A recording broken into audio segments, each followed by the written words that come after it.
अपने सिलाई के बारे में बताना चाहती हूँ कि मुझे जब मैं शुरुआत की थी ना, तो आप लोग सुनेंगे तो मेरी कहानी ना। जब मेरी मम्मी, मैं 9th में पढ़ती थी तो मेरी मम्मी का मन बहुत था कि मेरी बेटी सिलाई सीख जाए, तो सिलाई सीख जाएगी तो सिलेगी।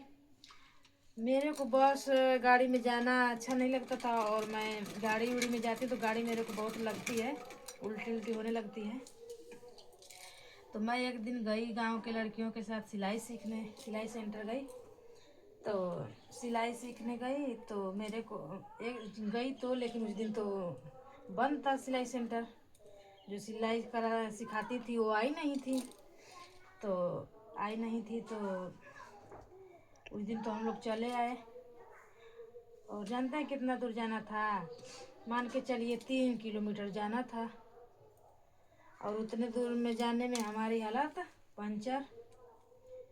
3 किलोमीटर जाने में, तो 3 किलोमीटर जाना था तो हम लोग बस से गए।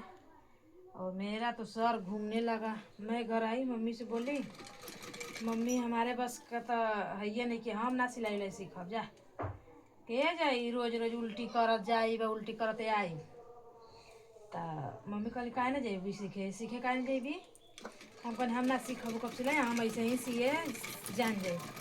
तो मैं, जानते हैं आप लोग, मैं सिलाई करने गई ही नहीं।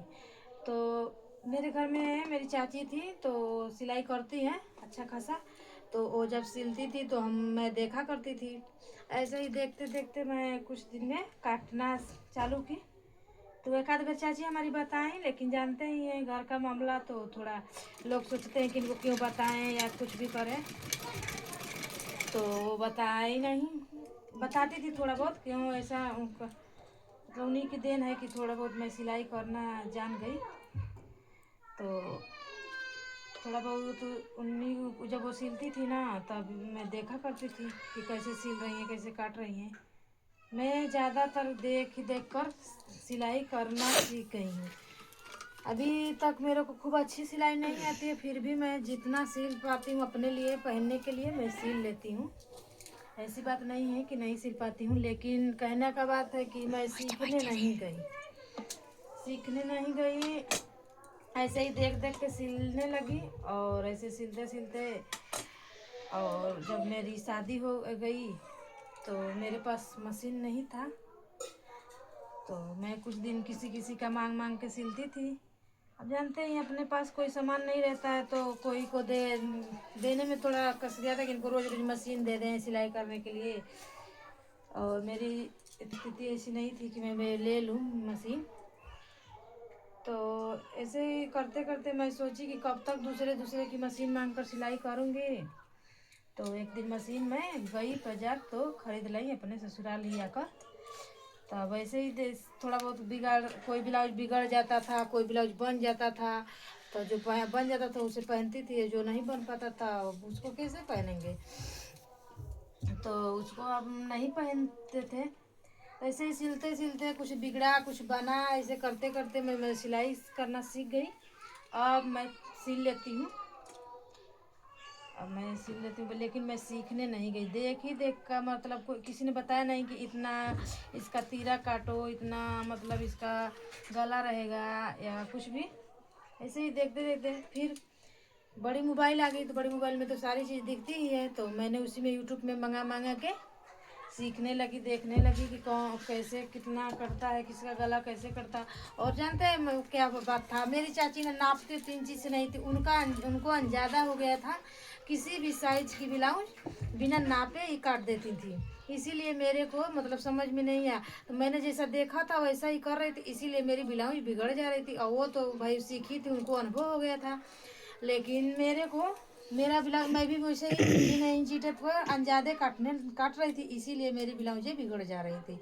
तो जब मैंने यूट्यूब पे देखा कि मतलब नाप नाप के काटेंगे तो अच्छा फिटिंग आएगा, तो मैं ब्लाउज का मतलब नाप नाप के काटने लगी। तब से मेरा ब्लाउज अच्छा होने लगा।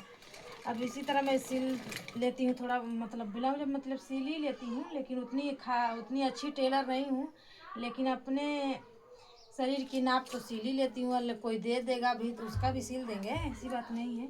लेकिन कहने का मतलब है कि मैं सीखने नहीं गई, लेकिन फिर भी अब सिल सिल के पहनती हूँ। तो मेरी यही सिलाई की कहानी थी। और मेरी मम्मी बहुत परेशान थी कि मतलब मैं कह रही हूँ सीखने जाने के लिए, तो ये सीखने नहीं जा रही हैं, ये कैसे सिलाई करेंगी, सिलने लगेंगी तो अपना तो सिल सिल के पहनेंगी। मम्मियों की जानते हैं ही आप कि मम्मियों का मन होता है कि मेरी बेटी मतलब सीख जाए, हर चीज़ सीख जाए। और मेरे को क्या था कि गाड़ी लगती थी। और मज़े की बात आप जानते हैं, मेरी शादी इतनी दूर हो गई ना कि 700 किलोमीटर दूर है मेरा ससुराल। मेरा मायका है लखीमपुर खीरी, और मेरा ससुराल है गाजीपुर। तो आप अनुमान लगा ही सकते हैं कि मेरा ससुराल और मायका के बीच में कितना डिफरेंसल है। फिर भी मैं जाती हूँ ना तो बहुत सारा उल्टी करती हूँ मैं। बस में जाऊंगी तो सारा दिन जब तक बस में रहूंगी तब तक उल्टी ही करना है मेरे को। तो मैं जाती हूँ तो बिना खाए पिए जाती हूँ। अब तो मैं ज़्यादातर ट्रेन से जाती हूँ, तो ट्रेन उतना मेरे को लगती नहीं है। लेकिन फिर भी मैं बस में बढ़ जाऊँ, स्कॉर्पियो में बढ़ जाऊँ, तो मेरे को उल्टी बहुत होती है। तो उतने 3 किलोमीटर तो जाकर मैं सिलाई नहीं सीख पाई। लेकिन अब देखिए भगवान की कृपा की इतना दूर हो गया कि मतलब अब क्या बताएं, जाना ही आना पड़ता है। तो यही मेरी गाड़ी में ना जाने की, और ईश्वर की कृपा हो गई कि मैं इतना दूर आ गई कि बस और गाड़ी में जाना ही पड़ता है। अभी ना जाए तो भाई कोई काम लगेगा तो मायका जाना ही है, ससुराल आना ही है।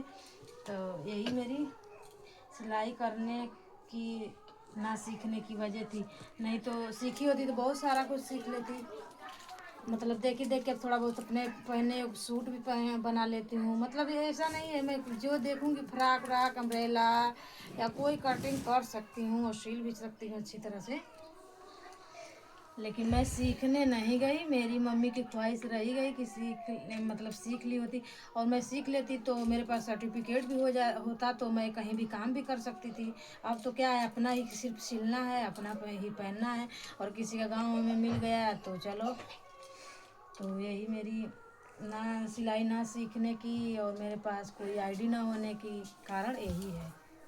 मेरी मम्मी का बहुत मन था कि मैं सिलाई सीखूं, फिर अब मतलब तो अब सील लेती हूँ। तो अब मम्मी के पास जाती तो मम्मी के पास तो मशीन है नहीं, तो किसी किसी की मशीन पे उनकी भी ब्लाउज का दो सिल ही देती हूँ। तो यही मेरी सिलाई के ना सीखने की यही वजह थी कि मेरे को गाड़ी लगती थी तो मैं गाड़ी में परेशान हो जाती थी, इसके वजह से मैं सिलाई करने नहीं जा पाई। और मेरी वीडियो अच्छी लगे तो लाइक करें और सब्सक्राइब करें और कमेंट में बताएं